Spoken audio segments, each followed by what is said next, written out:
a steady man. He loved her and Denny, but suddenly her soul cried out for Johnny and the 5 years together of which they had been robbed, or the lifetime together. A child with darker hair. "You better get going, babe," she said quietly. "They'll have your Guy Timmons in stocks and bonds, or whatever they are." "Sure." He smiled at her, the summation done, session adjourned. "Still friends?" "Still friends." But he knew where the ring was. He knew. Walt kissed her, his right hand resting lightly on the back of her neck. He always had the same thing for breakfast. He always kissed her the same way. Some day they were going to Washington, and no one was psychic. 5 minutes later he was gone, backing their little red Pinto out onto Pond Street, giving his usual brief toot on the horn, and putting away. She was left alone with Denny, who was in the process of strangling himself while he tried to wiggle under his high-chair tray. "You're going at it all wrong, Sluggo," Sarah said, crossing the kitchen and unlatching the tray. "Blue," Denny said, disgusted with the whole thing. Speedy Tomato, their tomcat, sauntered into the kitchen at his usual slow, hip-shot juvenile delinquent stride, and Denny grabbed him, making little chuckling noises. Speedy laid his ears back and looked resigned. Sarah smiled a little and cleared the table. Inertia. A body at rest tends to remain at rest, and she was at rest. Never mind Walt Starkerside. She had her own. She had no intention of doing more than sending Johnny a card at Christmas. It was better, safer that way, because a body in motion tends to keep moving. Her life here was good. She had survived Dan. She had survived Johnny, who had been so unfairly taken from her. But so much in this world was unfair. She had come through her own personal rapids to this smooth water, and here she would stay. This sunshiny kitchen was not a bad place. Best to forget county fairs, wheels of fortune, and Johnny Smith's face. As she ran water into the sink to do the dishes, she turned on the radio and caught the beginning of the news. The first item made her freeze with a just-washed plate in one hand, her eyes looking out over their small backyard in startled contemplation. Johnny's mother had had a stroke while watching a TV report on her son's press conference. She had died this morning, not an hour ago.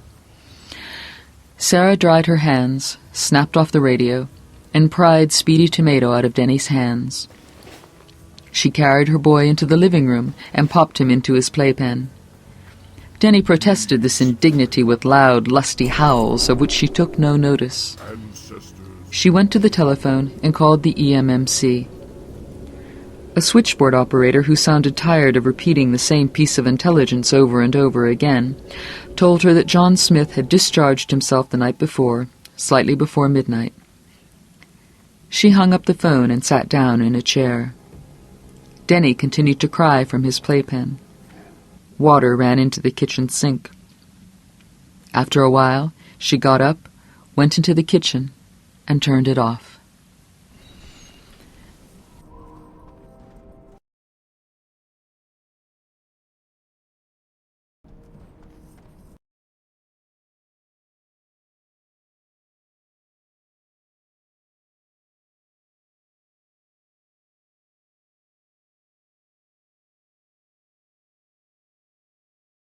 Chapter 14.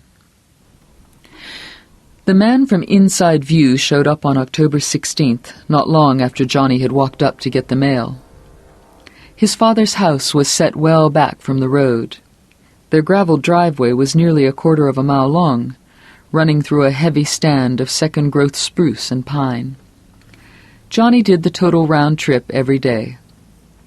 At first he had returned to the porch trembling with exhaustion, his legs on fire, his limp so pronounced that he was really lurching along. But now, a month and a half after the first time, when the half a mile had taken him an hour to do, the walk had become one of his day's pleasures, something to look forward to. Not the mail, but the walk.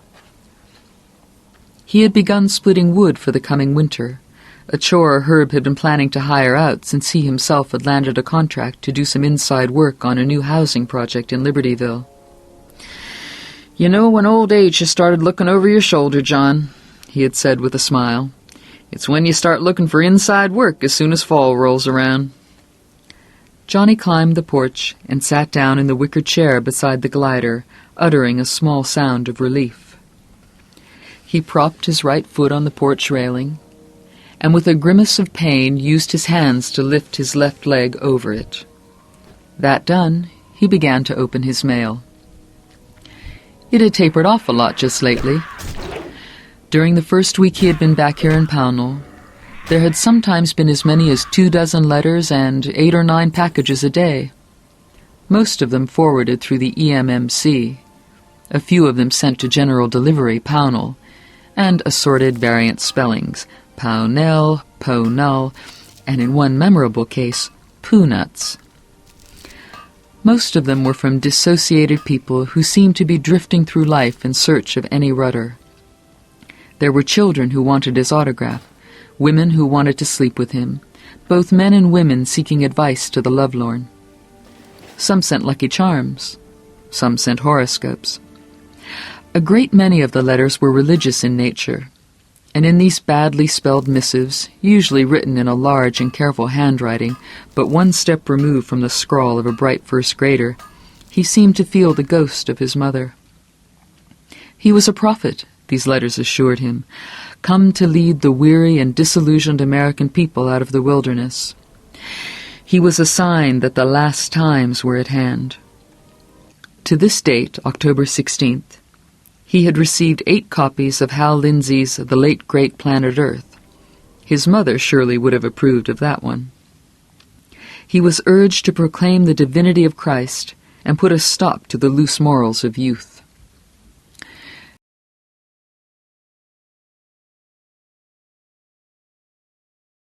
Chapter 15. Later, Johnny supposed that the reason he ended up finally making love to Sarah, almost 5 years to the day after the fair, had a lot to do with the visit of Richard Dees, the man from Inside View. The reason he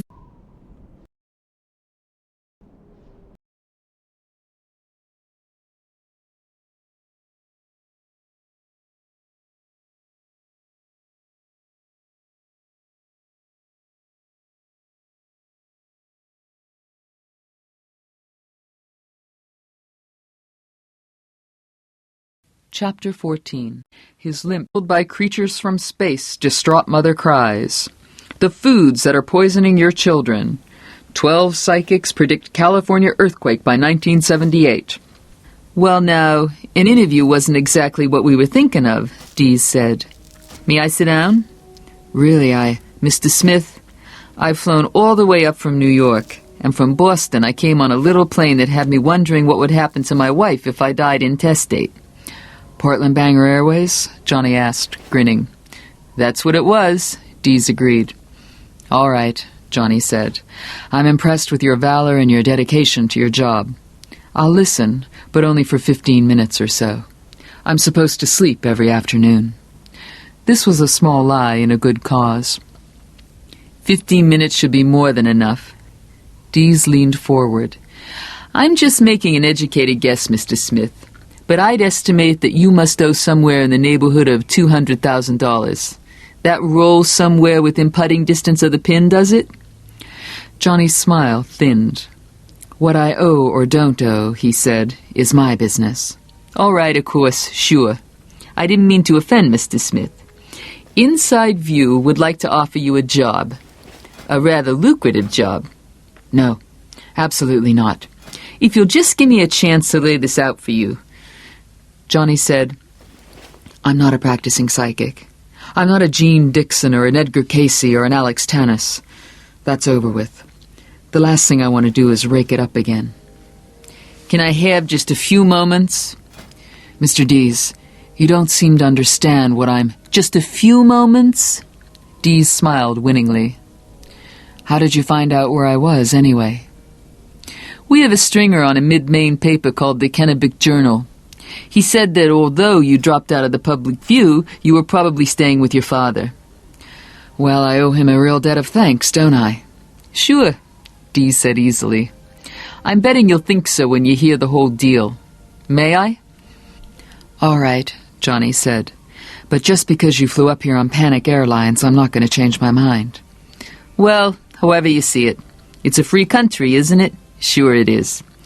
Inside View specializes in a psychic view of things, Mr. Smith, as you probably know. Our readers, to be perfectly frank, are out of their gourds for this stuff. We have a weekly circulation of 3 million. 3 million readers every week, Mr. Smith. How's that for a long shot straight down the fairway? How do we do it? We stick with the upbeat, the spiritual... Twin babies eaten by killer bear, Johnny murmured. Dees shrugged. Sure, well, it's a tough old world, isn't it? People have to be informed about these things. It's their right to know. But for every downbeat article, we've got 3 others telling our readers how to lose weight painlessly, how to find sexual happiness and compatibility, how to get closer to God. Do you believe in God, Mr. Dees? Actually, I don't, Dees said, and smiled his winning smile. But we live in a democracy, greatest country on earth, right? Everyone is a captain of his own soul. No, the point is, our readers believe in God. They believe in angels and miracles and exorcisms and devils and black masses. Right. You catch. It's a spiritual audience. They believe all these psychic bourgeois. We have a total of 10 psychics under contract, including Kathleen Nolan, the most famous seer in America. We'd like to put you under contract, Mr. Smith. Would you? Indeed we would. What would it mean for you? Your picture in a short column would appear roughly 12 times a year when we run one of our all-psychic issues. Inside View's 10 famous psychics preview the second Ford administration, that sort of thing. We always do a New Year's issue, and one each 4th of July on the course of America over the next year. That's always a very informative issue. Lots of chip shots on foreign policy and economic policy in that one. Plus assorted other goodies. I don't think you understand, Johnny said. He was speaking very slowly, as if to a child. I've had a couple of precognitive bursts. I suppose you could say I saw the future, but I don't have any control over it. I could no more come up with a prediction for the second Ford administration, if there ever is one, than I could milk a bull. Dees looked horrified. Who said you could? Staff writers do all those columns. Staff? Johnny gaped at Dees, finally shocked. Of course, Dees said impatiently. Look, one of our most popular guys over the last couple of years has been Frank Ross, the guy who specializes in natural disasters. Hell of a nice guy, but Jesus Christ, he quit school in the 9th grade. He did 2 hitches in the Army and was swamping out Greyhound buses at the Port Authority terminal in New York when we found him. You think we'd let him write his own column? He'd misspell cat. But the predictions... A free hand, nothing but a free hand. But you'd be surprised how often these guys and gals get stuck for a real whopper. Whopper, Johnny repeated, bemused. He was a little surprised to find himself getting angry. His mother had bought Inside View for as long as he could remember, all the way back to the days when they had featured pictures of bloody car wrecks, decapitations, and bootlegged execution photos. She had sworn by every word. Presumably the greater part of Inside View's other 2,999,999 readers did as well. And here sat this fellow with his dyed gray hair and his $40 shoes and his shirt with the store creases still in it, talking about whoppers. But it all works out, Dees was saying. If you ever get stuck, all you have to do is call us collect, and we all take it into the pro shop together and come up with something. We have the right to anthologize your columns in our yearly book, Inside Views of Things to Come. You're perfectly free to sign any contract you can get with the book publisher, however. All we get is first refusal on the magazine rights, and we hardly ever refuse, I can tell you. And we pay very handsomely. That's over and above whatever figure we contract for. Gravy on your mashed potatoes, you might say. Dees chuckled. And what might that figure be? Johnny asked slowly. He was gripping the arms of his rocker. A vein in his right temple pulsed rhythmically. $30,000 per year for 2 years, Dees said. And if you prove popular, that figure would become negotiable. Now, all our psychics have some area of expertise. I understand that you're good with objects. Dee's eyes became half-lidded, dreamy. I see a regular feature. Twice monthly, maybe. We don't want to run a good thing into the ground. John Smith invites inside viewers to send in personal belongings for psychic examination. Something like that. We'd make it clear, of course, that they should send in inexpensive stuff because nothing could be returned. But you'd be surprised. Some people are crazy as bedbugs, God love 'em. You'd be surprised at some of the stuff that would come in. Diamonds, gold coins, wedding rings, and we could attach a rider to the contract specifying that all objects mailed in would become your personal property. Now Johnny began to see tones of dull red before his eyes. People would send things in and I'd just keep them. That's what you're saying. Sure, I don't see any problem with that. It's just a question of keeping the ground rules clear up front. A little extra gravy for those mashed potatoes. Suppose, Johnny said, carefully keeping his voice even and modulated, suppose I got stuck for a whopper, as you put it, and I just called in and said President Ford was going to be assassinated on September 31st, 1976. Not because I felt he was, but because I was stuck. Well, September only has 30 days, you know, Dees said. But otherwise, I think it's a hole-in-one. You're gonna be a natural, Johnny. You think big. That's good. You'd be surprised how many of these people think small. Afraid to put their mouths where their money is, I suppose. One of our guys, Tim Clark out in Idaho, wrote in 2 weeks ago and said he'd had a flash that Earl Butz was going to be forced to resign next year. Well, pardon my French, but who gives a fuck? Who's Earl Butz to the American housewife? But you have good waves, Johnny. You were made for this stuff.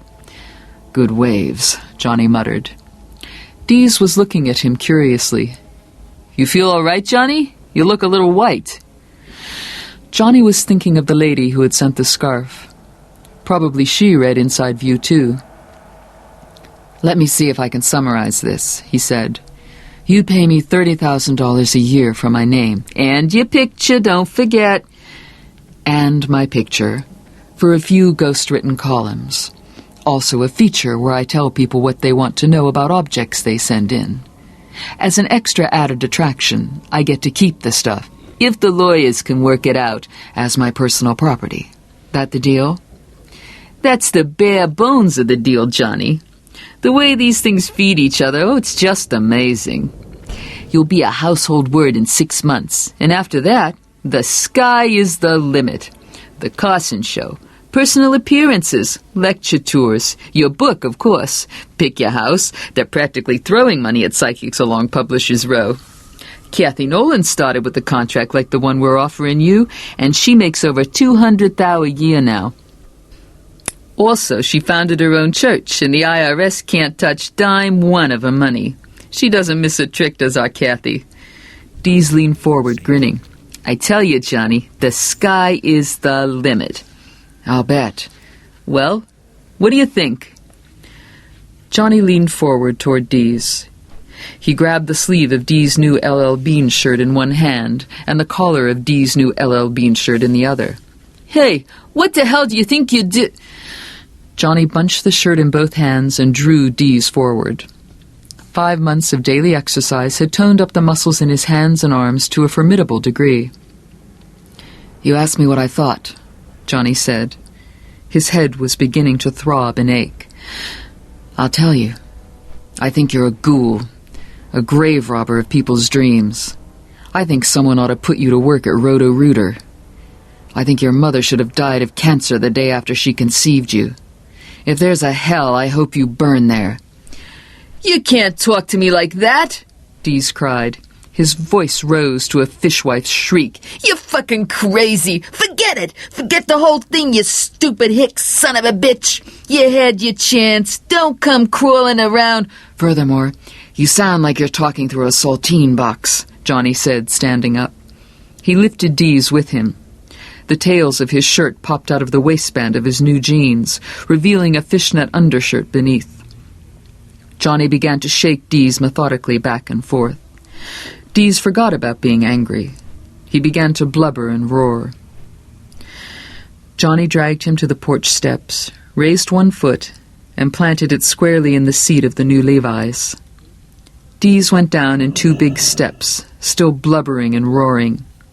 He fell in the dirt and sprawled full length.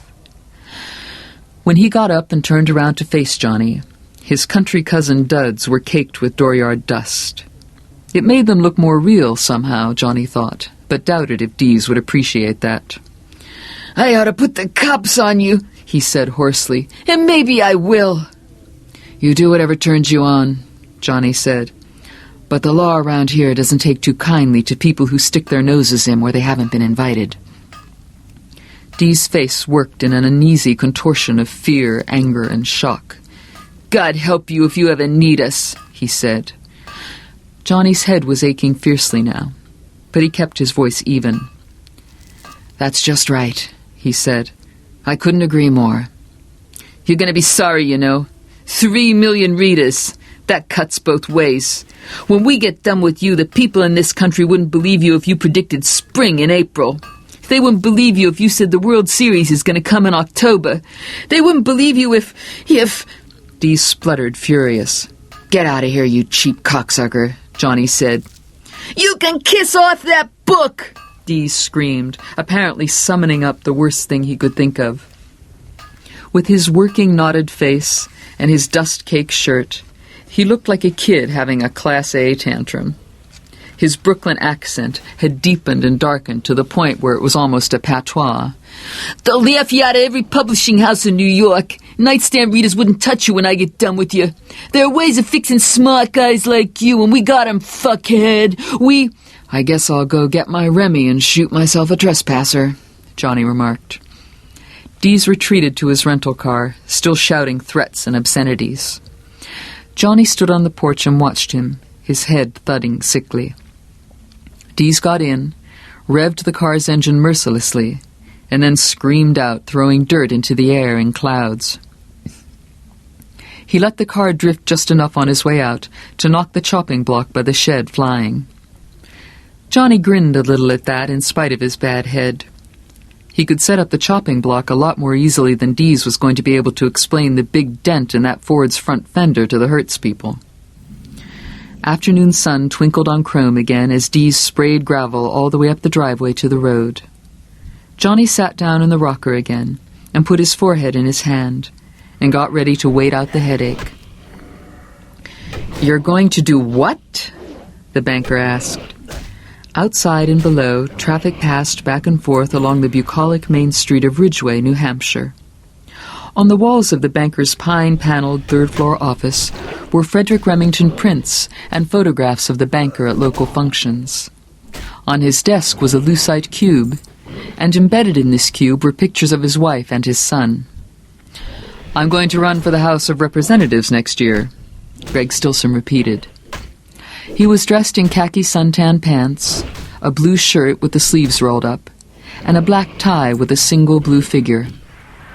He looked out of place in the banker's office somehow, as if at any moment he might rise to his feet and begin an aimless, destructive charge around the room, knocking over furniture, sweeping the expensively framed Remington prints to the floor, pulling the drapes from their rods. The banker, Charles Chuck Gendron, president of the local Lions Club, laughed, a bit uncertainly. Stilson had a way of making people feel uncertain. As a boy, he had been scrawny, perhaps. He liked to tell people that a high wind would have blowed me away.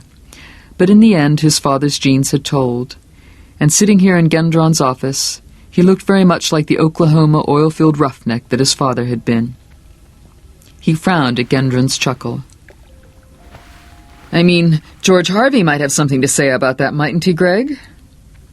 George Harvey, besides being a mover and a shaker in town politics, was the 3rd District Republican godfather. "George won't say boo," Greg said calmly.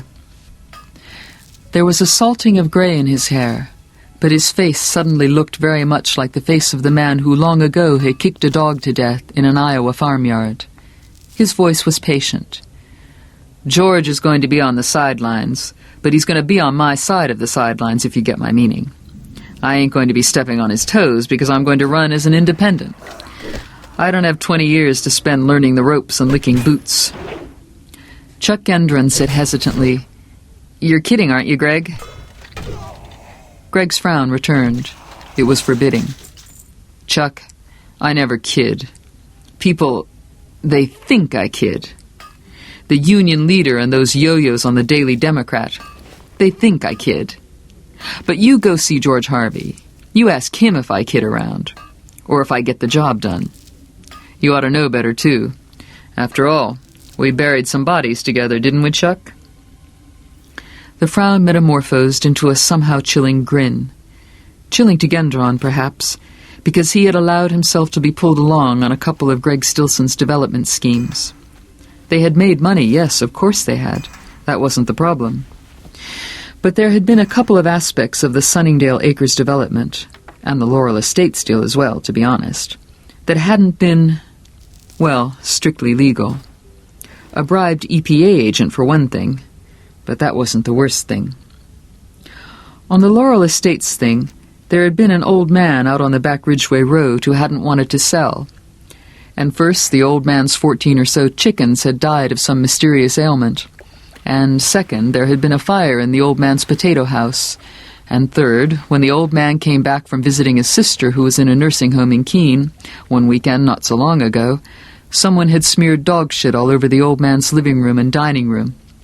And fourth, the old man had sold. And fifth, Laurel Estates was now a fact of life. And maybe sixth, that motorcycle spook Sonny Elliman was hanging around again. He and Greg were good buddies, and the only thing that kept that from being town gossip was the counterbalancing fact that Greg was seen in the company of a lot of heads, hippies, freaks, and cyclists, as a direct result of the drug counseling center he had set up, plus Ridgeway's rather unusual program for young drug, alcohol, and road offenders. Instead of fining them or locking them up, the town took out their services in trade. It had been Greg's idea, and a good one, the banker would be the first to admit. It had been one of the things that had helped Greg to get elected mayor. But this was utter craziness. Greg had said something else. Gendron wasn't sure what. "Pardon me?" he said. "I asked you how you'd like to be my campaign manager," Greg repeated. "Greg," Gendron had to clear his throat and start again. "Greg, you don't seem to understand. Harrison Fisher is the 3rd District representative in Washington. Harrison Fisher is Republican, respected, and probably eternal." "No one is eternal," Greg said. "Harrison is damn close," Gendron said. "Ask Harvey. They went to school together, back around 1800, I think." Greg took no notice of this thin witticism. "I'll call myself a bull moose or something, and everyone will think I'm kidding around. And in the end, the good people of the 3rd District are going to laugh me all the way to Washington." "Greg, you're crazy!" Greg's smile disappeared, as if it had never been there. Something frightening happened to his face. It became very still, and his eyes widened to show too much of the whites. They were like the eyes of a horse that smells bad water. "You don't want to say something like that, Chuck. Ever." The banker felt more than chilled now. "Greg, I apologize. It's just that—" "No, you don't ever want to say that to me, unless you want to find Sonny Elliman waiting for you some afternoon when you go out to get your big fucking Imperial." Gendron's mouth moved, but no sound came out. Greg smiled again, and it was like the sun suddenly breaking through threatening clouds. "Never mind. We don't want to be kicking sand if we're going to be working together.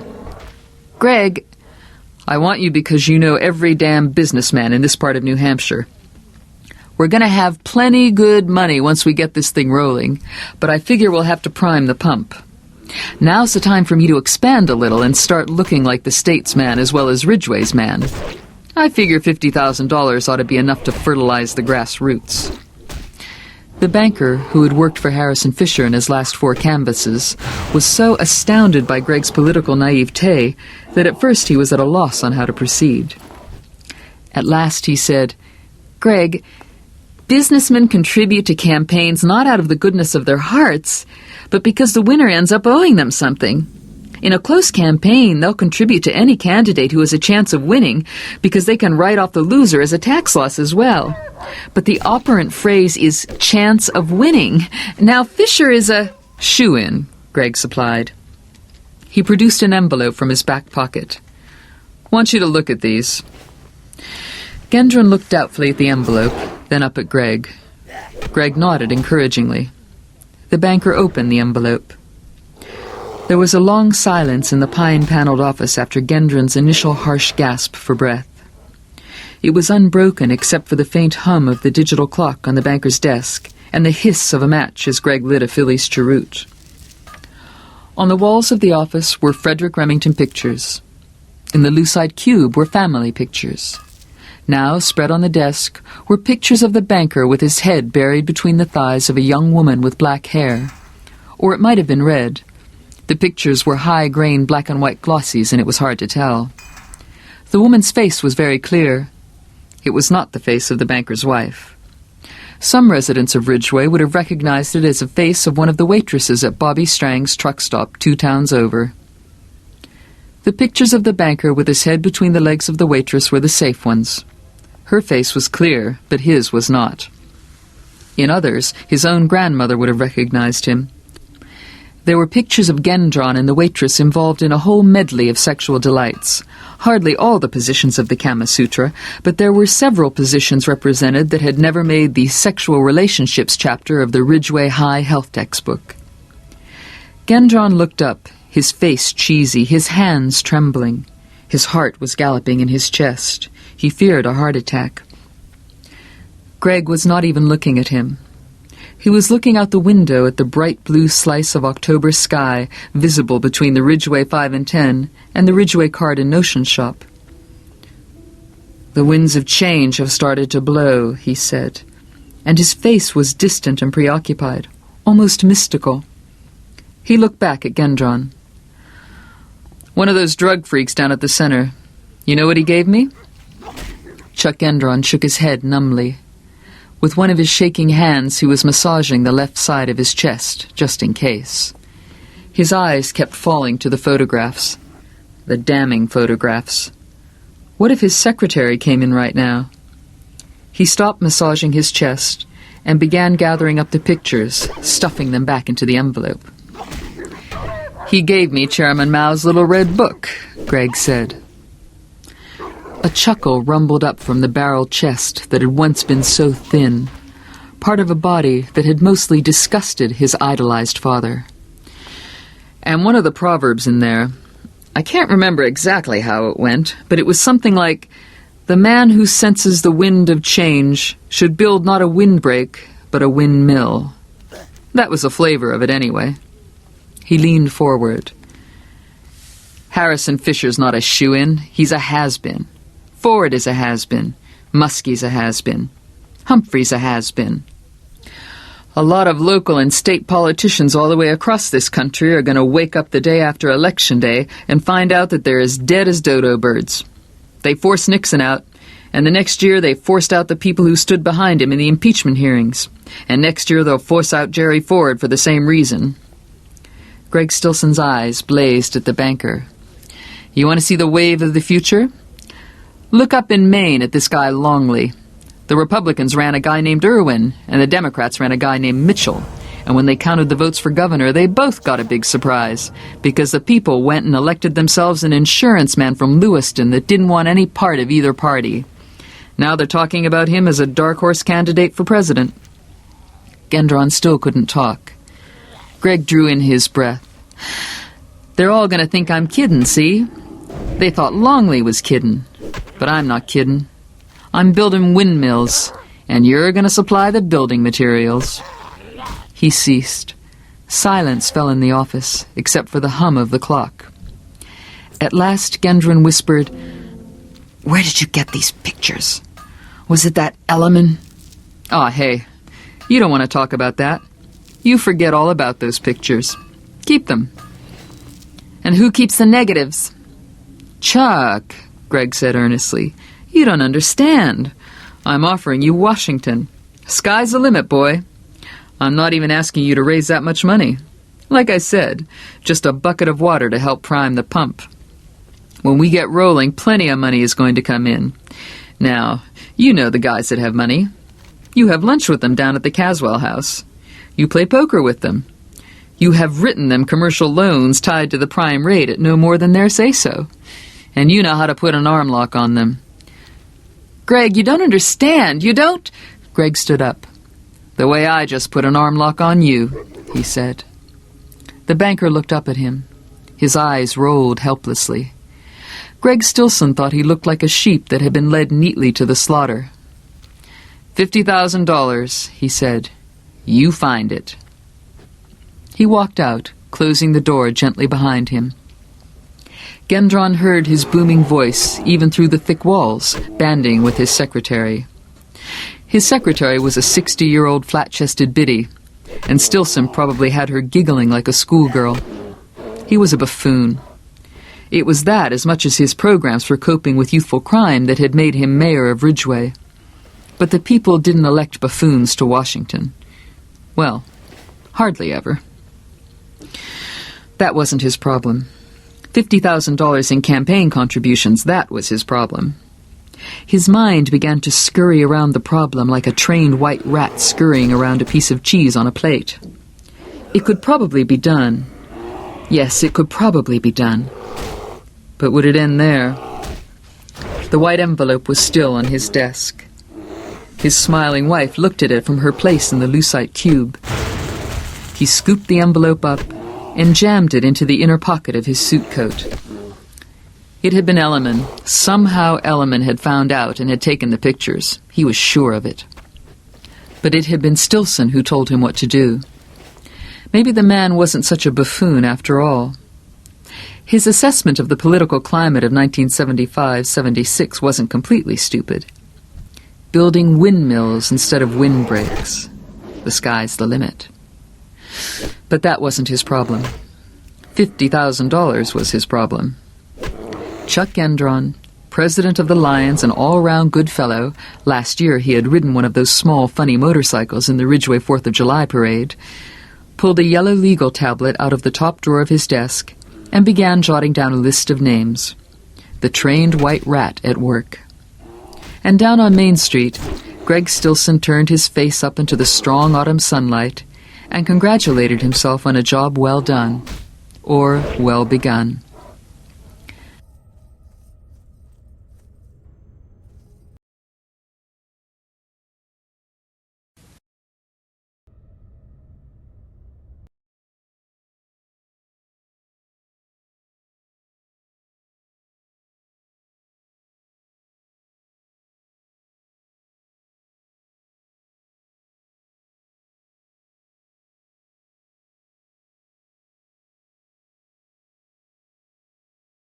Chapter 15.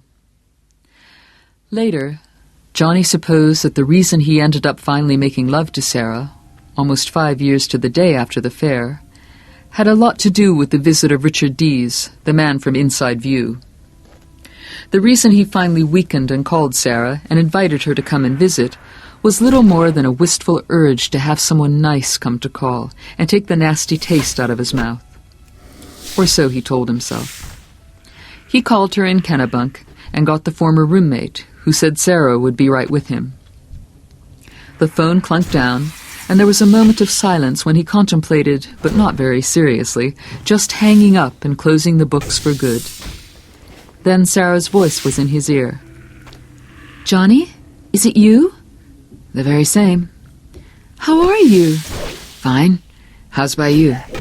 "I'm fine," she said. "Glad you called. I didn't know if you would." "Still sniffing that wicked cocaine?" "No, I'm on heroin now." "You got your boy with you?" "I sure do. Don't go anywhere without him." "Well, why don't the two of you truck on out here someday before you have to go back up north?" "I'd like that, Johnny," she said warmly. "Dad's working in Westbrook, and I'm chief cook and bottle washer. He gets home around 4:30, and we eat around 5:30. You're welcome to stay for dinner, but be warned, all my best dishes use Franco-American spaghetti as their base." she giggled. Invitation accepted. Which day is best? What about tomorrow or the day after, Sarah? Tomorrow's fine, she said after the briefest of hesitations. See you then. Take care, Sarah. You too. He hung up thoughtfully, feeling both excited and guilty, for no good reason at all. But your mind went where it wanted to, didn't it?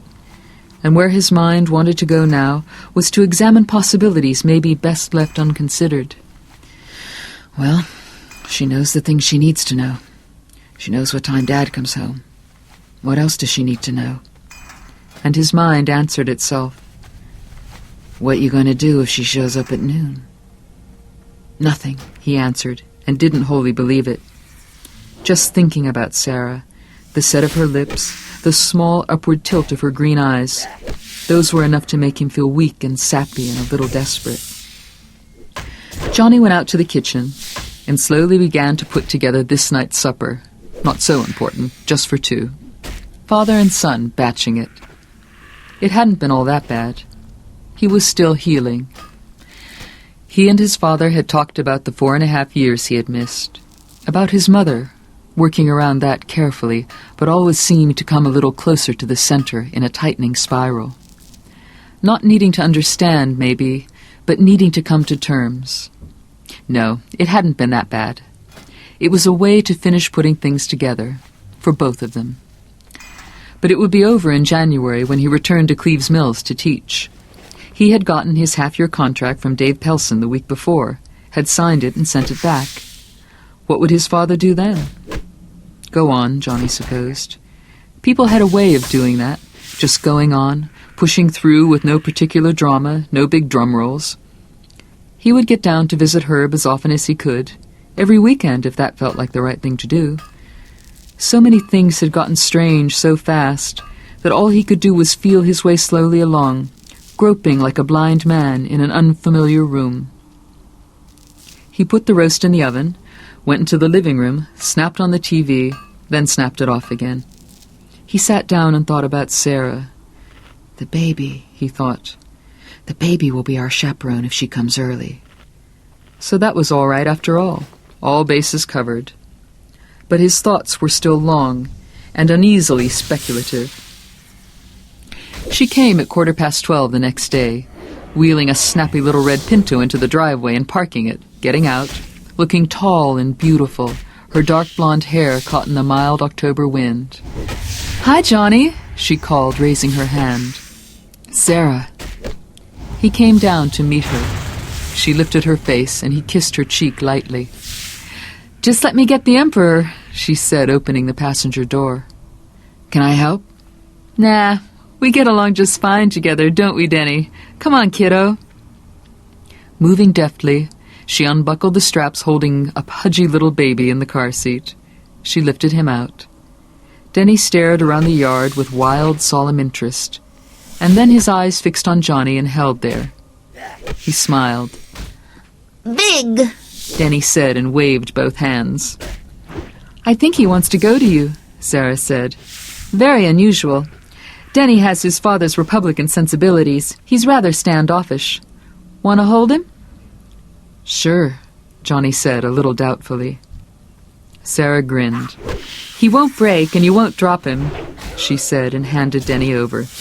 If you did, he'd probably bounce right up like silly putty. Disgustingly fat baby. Van Bunk, Denny said, curling one arm nonchalantly around Johnny's neck and looking comfortably at his mother. It really is amazing, Sarah said. He never takes to people like... Johnny? Johnny? When the baby put his arm around Johnny's neck, a confused rush of feelings had washed over him like mild, warm water. There was nothing dark, nothing troubling. Everything was very simple. There was no concept of the future in the baby's thoughts, no feeling of trouble, no sense of past unhappiness, and no words, only strong images, warmth, dryness, the mother, the man that was himself. Johnny? She was looking at him apprehensively. Is everything all right? She's asking me about Denny, he realized. Is everything all right with Denny? Do you see trouble? Problems? Everything's fine, he said. We can go inside if you want, but I usually roost on the porch. It'll be time to crouch around the stove all day long soon enough. I think the porch will be super. And Denny looks as if he'd like to try out the yard. Great yard, he says. Right, kiddo? She ruffled his hair and Denny laughed. He'll be okay? As long as he doesn't try to eat any of those wood chips. I've been splitting stove lengths, Johnny said, setting Denny down as carefully as a Ming vase. Good exercise. How are you? Physically? I think, Johnny said, remembering the heave-ho he had given Richard Dees a few days ago, that I'm doing as well as could be expected. That's good. You were kind of low the last time I saw you. Johnny nodded. The operations. Johnny? He glanced at her and again felt that odd mixture of speculation, guilt, and something like anticipation in his viscera. Her eyes were on his face, frankly and openly. Yeah? Do you remember about the wedding ring? He nodded. It was there, where you said it would be. I threw it away. Did you? He was not completely surprised. I threw it away and never mentioned it to Walt. She shook her head. And I don't know why. It's bothered me ever since. Don't let it. They were standing on the steps facing each other. Color had come up in her cheeks, but she didn't drop her eyes. There's something I'd like to finish, she said simply. Something we never had the chance to finish. Sarah, he began and stopped. He had absolutely no idea what to say next. Below them, Denny tottered 6 steps and then sat down hard. He crowed, not put out of countenance at all. Yes, she said. I don't know if it's right or wrong. I love Walt. He's a good man, easy to love. Maybe the one thing I know is a good man from a bad one. Dan, that guy I went with in college, was one of the bad guys. You set my mouth for the other kind, Johnny. Without you, I never could have appreciated Walt for what he is. Sarah, you don't have to... I do have to, Sarah contradicted. Her voice was low and intense. Because things like this you can only say once, and you either get it wrong or right. It's the end either way because it's too hard to ever try to say again. She looked at him pleadingly. Do you understand? Yes, I suppose I do. I love you, Johnny, she said. I never stopped. I've tried to tell myself that it was an act of God that split us up. I don't know. Is a bad hot dog an act of God? Or 2 kids dragging on a back road in the middle of the night? All I want... Her voice had taken on a peculiar flat emphasis that seemed to beat its way into the cool October afternoon like an artisan's small hammer into thin and precious foil. All I want is what was taken from us. Her voice faltered. She looked down. And I want it with all my heart, Johnny. Do you? Yes, he said. He put his arms out and was confused when she shook her head and stepped away. Not in front of Denny, she said. It's stupid, maybe, but that would be a little bit too much like public infidelity. I want everything, Johnny. Her color rose again, and her pretty blush began to feed his own excitement. I want you to hold me and kiss me and love me, she said. Her voice faltered again, nearly broke. I think it's wrong, but I can't help it. It's wrong, but it's right. It's fair. He reached out one finger and brushed away a tear that was moving slowly down her cheek. And it's only this once, isn't it? She nodded. Once we'll have to put paid to everything. Everything that would have been if things hadn't gone wrong. She looked up, her eyes brighter green than ever, swimming with tears. Can we put paid to everything with only the one time, Johnny? No, he said, smiling. But we can try, Sarah. She looked fondly down at Denny, who was trying to climb up onto the chopping block without much success. "He'll sleep," she said. They sat on the porch and watched Denny play in the yard under the high blue sky. There was no hurry, no impatience between them, but there was a growing electricity that they both felt.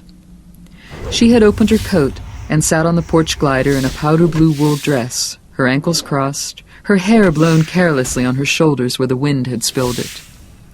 The blush never really left her face, and high white clouds fled across the sky, west to east. They talked of inconsequential things. There was no hurry. For the first time since he had come out of it, Johnny felt that time was not his enemy. Time had provided them with this little air pocket in exchange for the main flow of which they had been robbed, and it would be here for as long as they needed it.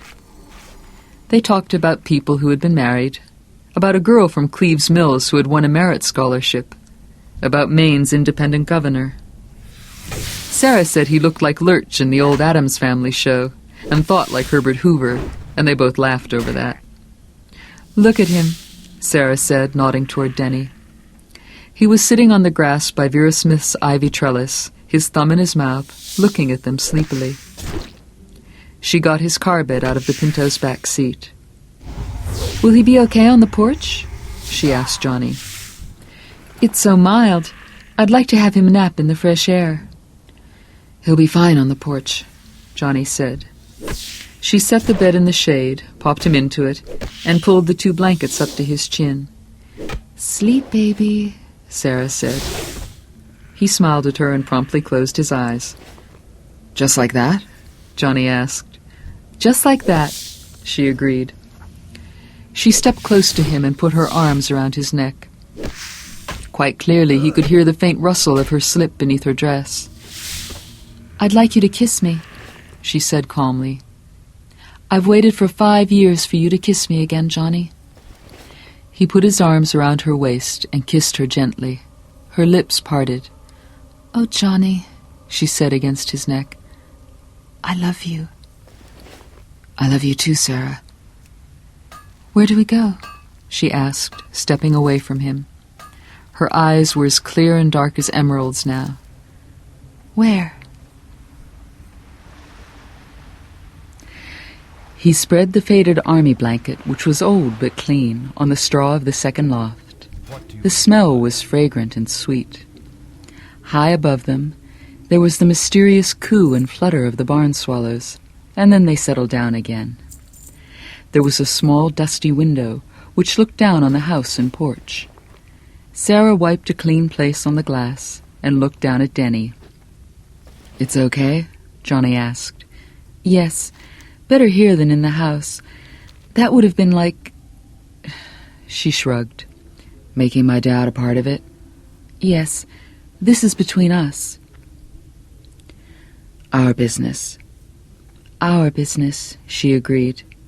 She lay on her stomach, her face turned to one side on the faded blanket, her legs bent at the knee. She pushed her shoes off one by one. "Unzip me, Johnny." He knelt beside her and pulled the zipper down. The sound was loud in the stillness. Her back was the color of coffee with cream against the whiteness of her slip. He kissed her between the shoulder blades, and she shivered. "Sarah," he murmured. "What?" "I have to tell you something." "What?" "The doctor made a mistake during one of those operations and gelded me." She punched him on the shoulder. "Same old Johnny," she said.